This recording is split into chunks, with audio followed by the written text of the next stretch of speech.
우리에게 주신 말씀에 근거하여 부조리한 세상, 변함없는 소망이라는 제목으로 하나님의 은혜를 함께 나누고자 합니다. 20세기 초 체코 프라하에서 태어난 유대인 작가 프란츠 카프카는 독일어를 사용하였지만 독일인이 아니었고 체코 땅에 살았지만 체코인도 아니었습니다. 그는 유대인이었으나 율법의 가르침에도 온전히 머물지 못했습니다. 그는 정치, 사회, 종교 모든 영역에서 늘 중심이 아닌 말하자면 영원한 아웃사이더였습니다. 이러한 주변인의 의식은 그의 대표작 소송에도 뚜렷하게 나타납니다. 주인공 요세프 K는 이유도 모른 채 체포되었지만 구금되지는 않았습니다. 그는 여전히 직장에 다니고 집으로 돌아오며 평소의 생활을 이어갑니다. 법은 그에게 혐의를 밝히지 않았고 재판관도 감시인도 그 어떤 사람도 그 이유를 설명하지 않았습니다. 요세프 K는 마치 보이지 않는 손에 이끌리듯 점점 더 깊고 끝이 보이지 않는 법정의 미로로 들어가게 됩니다. 판결은 불분명하고 이유조차 알리지 않은 채 그는 결국 사형에 처하게 됩니다. 카프카가 그려낸 주인공 K의 처지는 부조리한 세상 앞에서 무력해진 인간의 실존을 압축적으로 보여줍니다. 21세기 현대를 살아가는 우리의 모습을 주인공 K가 대신 보여주는 것은 아닐까요? 비슷한 문제의식을 이방인을 쓴 프랑스 실존주의 작가 알베르 까뮈에서도 우리는 발견할 수 있습니다.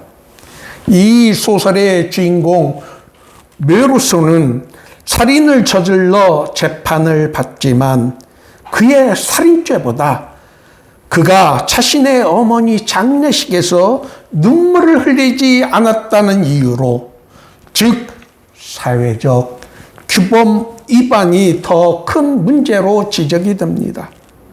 그는 결국 사형 선고를 받습니다.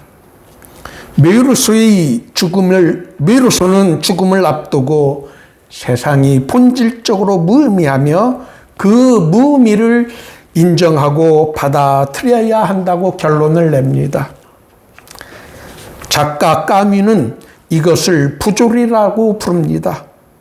부조리란 인간의 존재의와 삶의 목적을 찾을 수 없는 상태를 가리킵니다.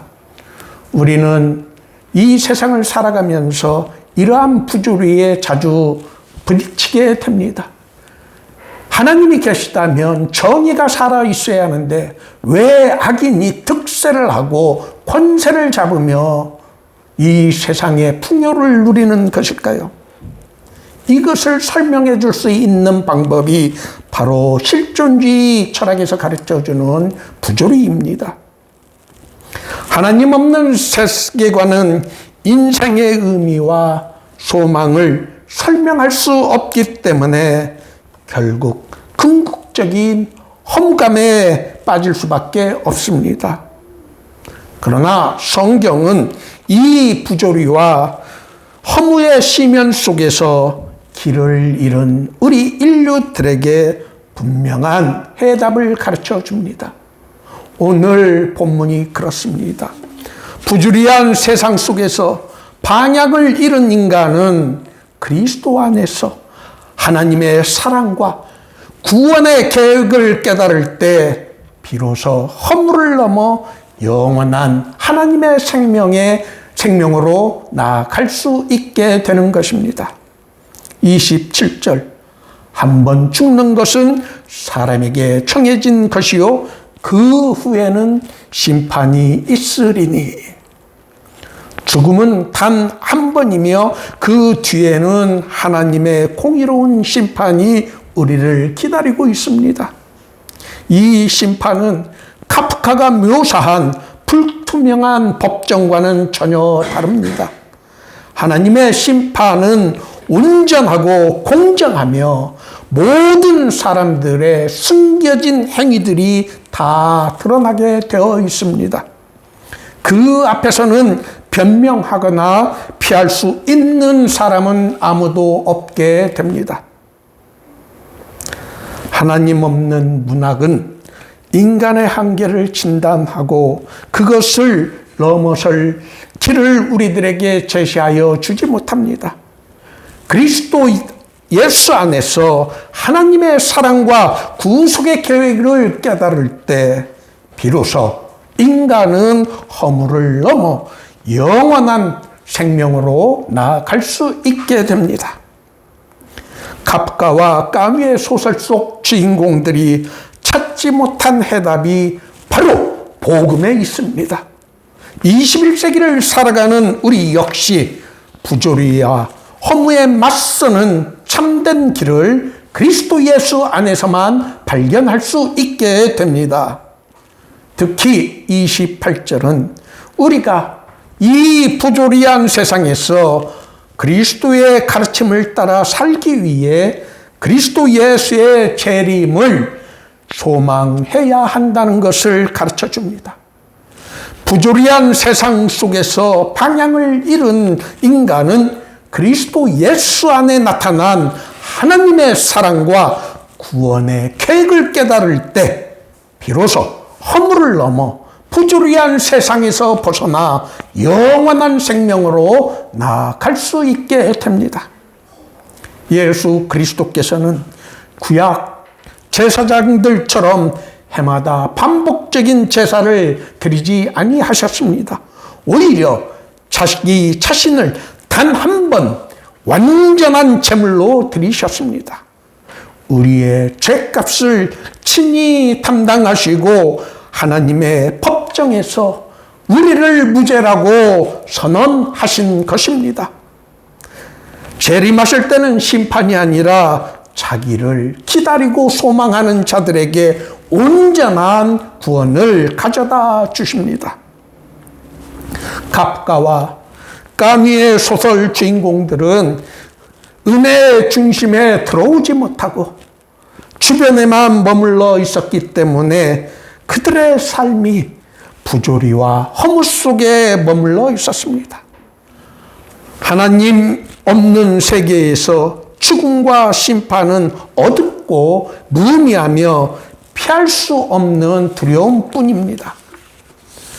그러나 복음은 우리를 그 문턱에서 불러내어 하나님의 은혜의 중심으로 들어오게 초청하여 줍니다. 예수 그리스도 안에서 우리는 더 이상 불안과 부조리 속에 주변인으로 머무는 것이 아니라 하나님의 사랑을 받는 자녀이며 구원의 확신을 가진 역사의 주인공이 되는 것입니다. 사람에게는 죽음과 심판은 피할 수 없는 엄연한 현실입니다. 그러나 그리스도의 십자가와 부활은 그 심판을 도리어 구원의 날로 바꾸어 주신 것입니다. 오늘도 세상은 우리들에게 묻습니다. 죽음 너머에 무엇이 있는가? 삶의 의미는 무엇인가? 세상에서 악한 자들이 권세를 잡고 악이 점점 더 성해지는 이유가 무엇인지를 우리들에게 설명하라고 합니다. 그 해답은 영원하신 대제사장이신 예수 그리스도 안에 있습니다. 우리가 그리스도 예수의 은혜를 깨달을 때 인생은 부조리의 연속이 아니라 은혜와 사랑이 넘치는 축복의 여정으로 바뀌게 됩니다. 오늘 우리는 결단의 순간에 서 있습니다. 하나님의 사랑과 은혜의 중심에 설 것인지 아니면 소설 속 주인공들처럼 주변에 머물고 말 것인지, 예수 그리스도 안에 있는 하나님의 사랑을 깨닫는 사람은 언제나 자신을 둘러싼 환경에 구애됨이 없이 용기를 낼 수 있습니다. 오늘 모두의 교회 예배에 참석하신 여러분 모두가 오늘 말씀을 깊이 깨닫고 여러분 모두가 하나님의 은혜와 사랑을 체험하여 이 세상에서, 부조리한 세상에서 주변인으로 머물 것이 아니라 하나님의 자녀로 여러분들에게 주어진 복을 누리시기를 예수님의 이름으로 축원합니다.